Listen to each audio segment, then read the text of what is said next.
Evoking Magic for Dummies. That's the title of my entry for the Evoke Pixel Graphics Compo, and this is a small time-lapse video showing how I do these things.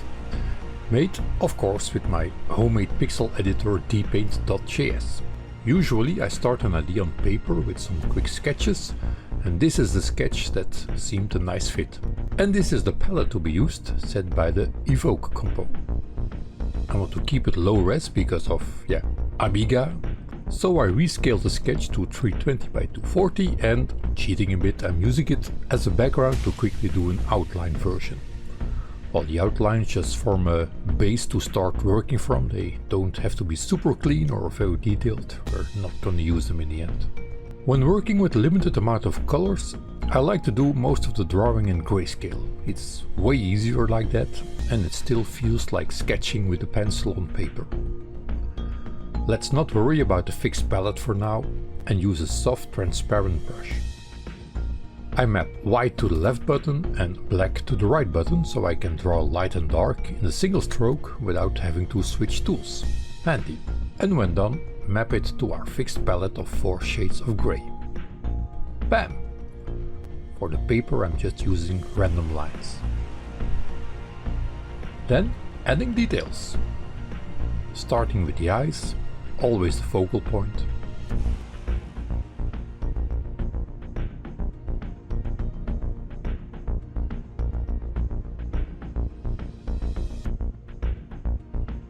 And moving on. I'm going to skip ahead because this is by far the most tedious part, so doing a full image like this takes many hours. And in the end, this is what I got.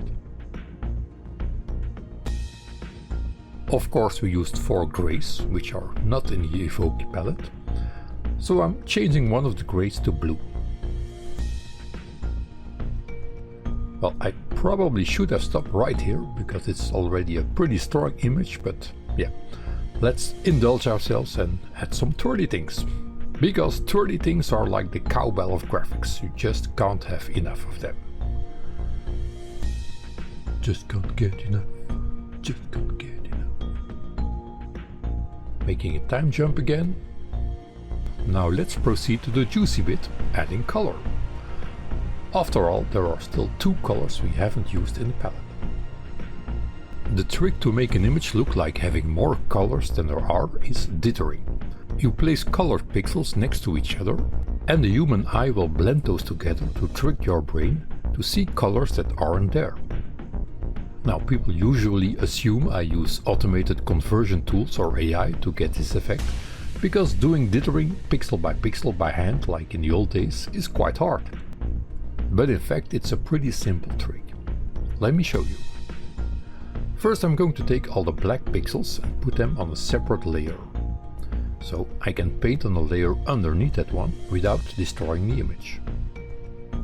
Then when I paint with a dither pattern on, I can kind of seamlessly blend in a color.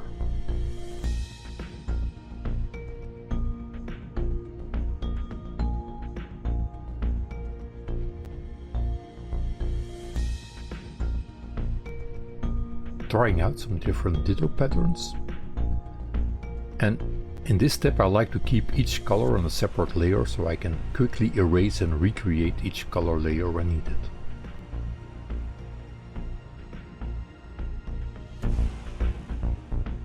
The spray tool is also very nice to add some dashes of color.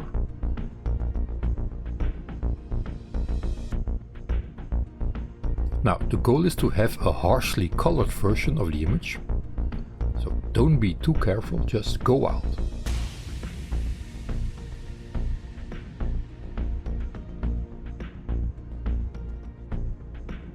Skipping ahead, this is the colored version I have now. So, a small recap. We started with an outline, that's easy, right? We made a grayscale version and made it blue, not too complex. And we made a harshly colored version, easy peasy. Next we have a dither pattern, showing it on green so you can see what's going on. Usually it's this checkered one, but it can be anything you like, for example, just lines can make it a little bit more interesting. And now the magic, if you combine all that. This is the blue image with a checkered pattern applied. And if you combine it with a colored version, drumroll, boom! You get all sorts of moody blends. If you zoom in, you see a rather complex dither pattern that is very hard to do in one step. But if you break it down to layers and masks like I did, it's actually pretty easy to grasp and to implement. Well, there are still some things to fix, but first let's rework the eyes to make the guy read. I'm going to keep the blue and color separation for now, that's easier to do. First to the blue one.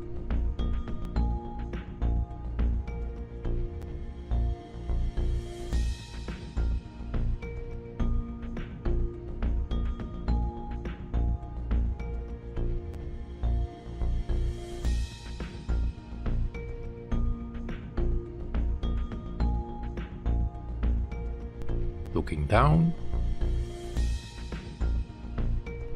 looking right,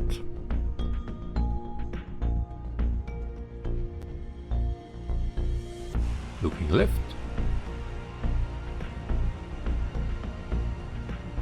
and then reapply it to the colored layer.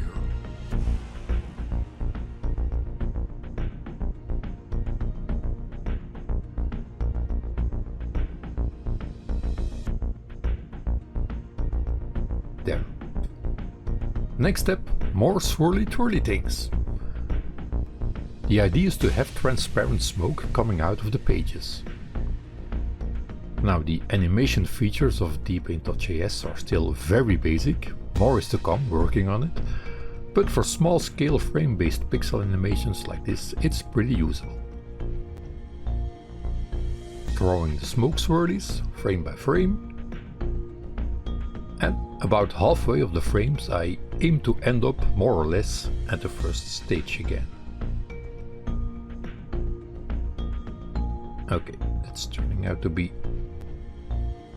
not quite what I had in mind, so a little more editing involved. Okay, now I just duplicated the smoke for the other side and shifted the frames a bit. And of course we can't make them really transparent, but we can do our dither trick again. So we hide half of the pixels to make it appear transparent. I'm using a mask for that with a simple checkered dither. And this is the result, a looping 18 frame transparent smoke animation. Nice.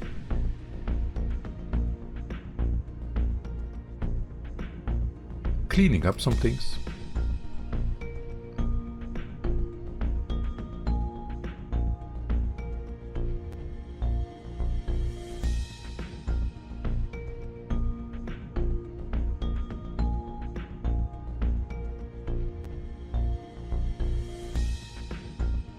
Okay, for the rest of the animation I'm cutting out all the various pieces so I can move them around independently.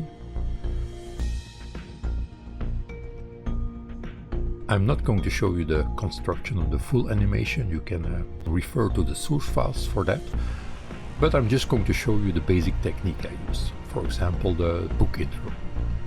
So we take the book and move it around each frame. And then we cover it with a black dither pattern that I slowly erase again each frame.